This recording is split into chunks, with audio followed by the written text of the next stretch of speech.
aloha, my kako, everybody, and welcome to this episode of the Pearlside Church Small Group Leaders Podcast. I am Wade, Lealoha Makanani, in hailing from the west side at Pearlside Church, Kapolei, and in the building, we have for you my very own beautiful wife to share this microphone with me. A leader in her own right, LG coach galore, speaker, small group leader, disciple maker, Rae Inn. Wow, that was an amazing entrance. Thank you. I just want to make sure that I am always in your good graces as your husband. So let's just jump right on in. We are in the thick of this series, Less Than Perfect. Had an amazing Father's Day weekend, and I want to encourage all of you for all of the invites and all of the family members, friends that came to church this weekend. Let's follow up. Let's get them into small groups. Let's set up coffee time, one-on-ones, and talk story with them and just get one step closer in their journey and coming closer to having a relationship with Jesus. So we encourage you, get on those phones, text message, emails, do what you got to do to follow up on everyone that has come through our weekend services all throughout this state, also in Washington, and all the way in Nagoya. Because you're wearing that Osaka shirt. I'm thinking about Pastor Hideki and the fam out in Nagoya. So anyways, we are talking about the book of Judges throughout this series. And this week, we see a very famous, if you've been around church for a while, you've heard some message that alludes to Gideon. And I love how God approaches Gideon. Gideon was threshing wheat in a wine press. You don't thresh wheat in a wine press. You do it out in the open so that you could sift and use the natural elements to make sure that you get the proper grains. But he was hiding, and all of the Israelites were in this turmoil because of the enemy armies outside of them called the Midianites. And it's throughout every single message this series, we've seen that when the people of God get in a cycle of rebellion and turn their back away from God, then they're literally handed over into their enemies.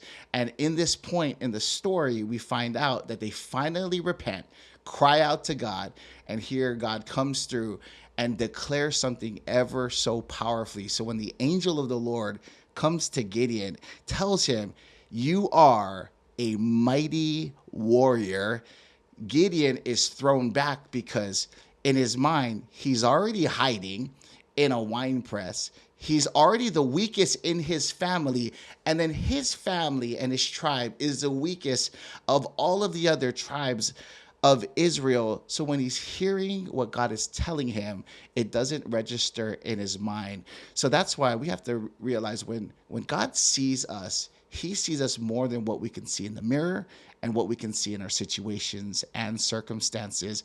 And so you're going to have an amazing time talking about processing this message in your small group. We talk about the story of Gideon as a powerful reminder that God doesn't look for the strongest or the most qualified. He looks for the willing. Gideon's journey began with a private act of obedience, tearing down his family's altar to Baal. And as he stepped out in faith, God empowered him to lead. This process includes stripping away his earthly security by thinning his army down from thousands to just 300 men. So God often allows our resources, strength, or comfort to be diminished so that we have no choice but to rely entirely on him. This reminds us that he alone gets the glory. However, Gideon's story also serves as a warning. Despite a miraculous victory, he ended his life by creating an ephod that became a new idol or a distraction from God for Israel. True victory isn't just about starting strong or defeating an immediate enemy. It's about continually trusting God in our weakness and guarding our hearts so we can finish well. So Rae, this story is starting off with Gideon feeling weak and defeated, but God telling him, "You're a mighty warrior," and gives him his first order of business: tear down the idols. Tear down your father's idol.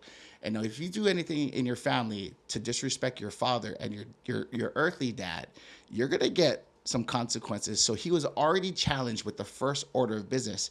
But every time he obeyed the Lord, he watched God's hand move.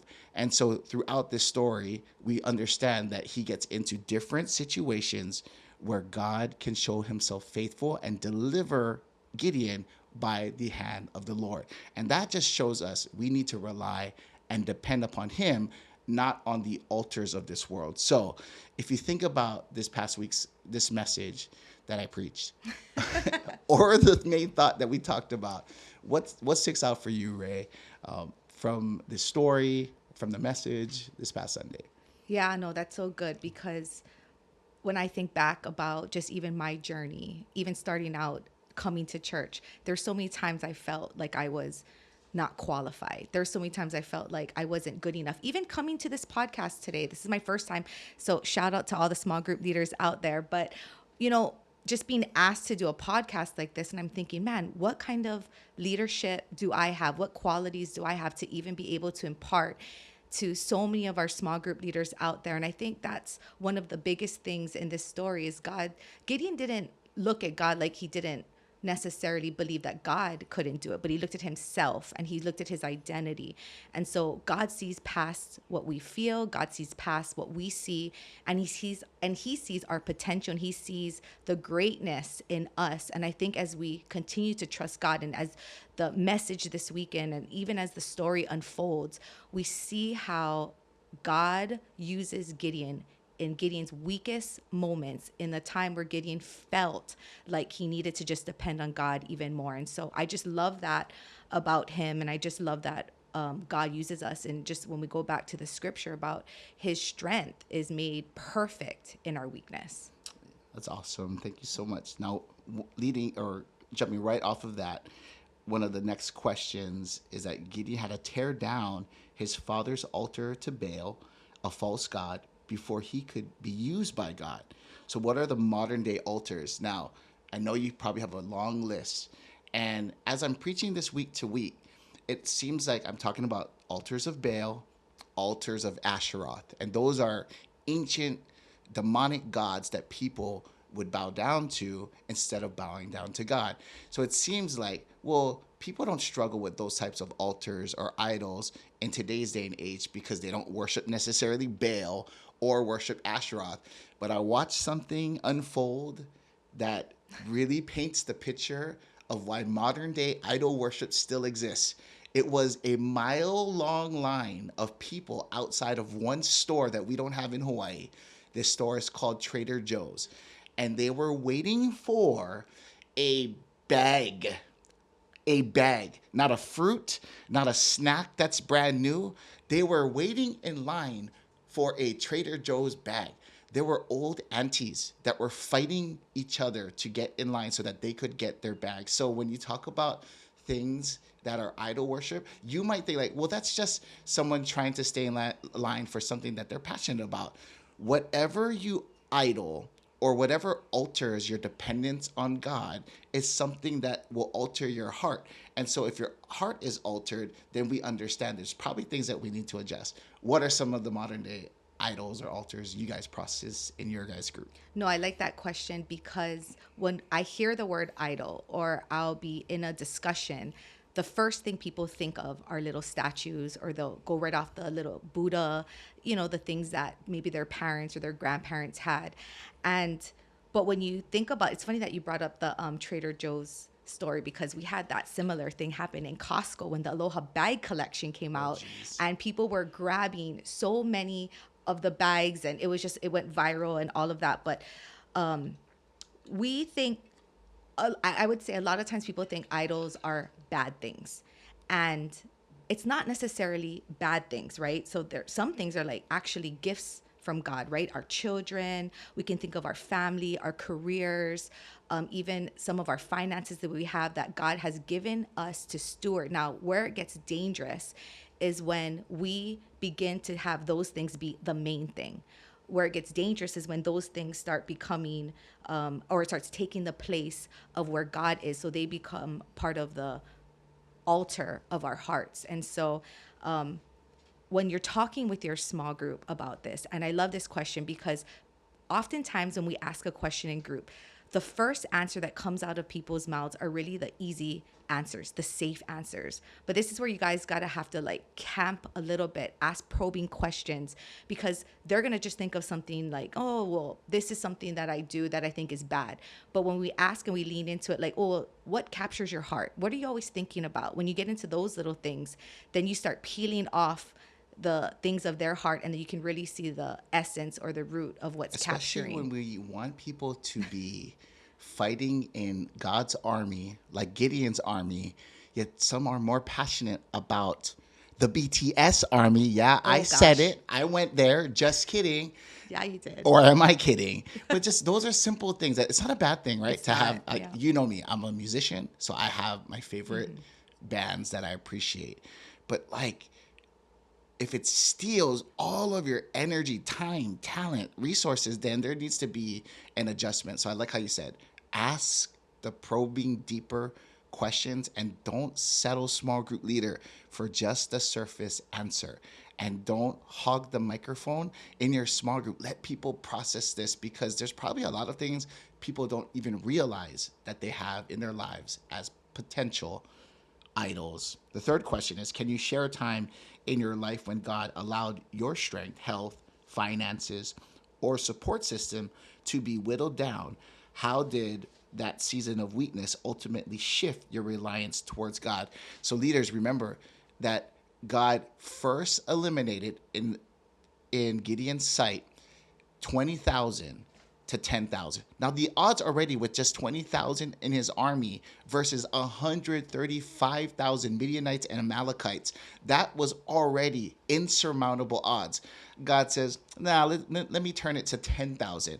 And then God looked at Gideon and said, 10,000, that's way too much because then you'll think that if you get the victory, it was by your hand. And God wanted to distinguish, I want to make sure that the victory came from the hand of the Lord. So it went all the way down to 300 bakers and farmers and people that were hiding in a wine press threshing. Those are the level of quote unquote fighters that often God will use the less than perfect people to do something extraordinary so that God can get the glory. Any thoughts on that question?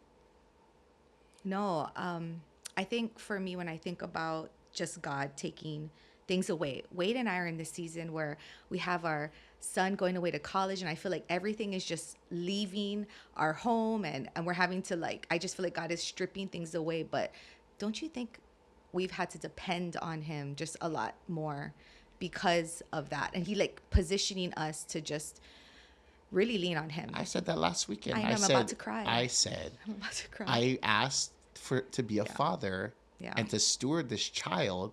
Then why are you taking him away as he's 18? And he's not taking him away in that sense, but as he's transitioning on in life, I knew that this day was coming. And now that I'm actually living it and we're living it, it's hard. But I got to rely on God to walk me through this semi-emptiness Yeah, season. and that Gideon we're had in. the perfect example, perfect story of that. And then finally, Gideon started strong and handled adversity, but he struggled when finishing well because of this. The success eventually created a golden ephod. And so I'll just summarize this last question and we'll come to a close. Is he was called out of obscurity in his weakness. He saw the mighty hand of God move. The first order of business was to tear down altars, idols, to Baal and to Asheroth. And at the end of his tenure, he decided to create something that people, in essence, it sounded good, but he put it in his hometown, an ephod, or this golden statue, if you will, that people came to bow down to and worship instead of bowing down and worshiping our Father in heaven. And so even as he's seen the amazing hand of God move, as humans, we can forget who delivered us, who gave the victory, and who the glory belongs to.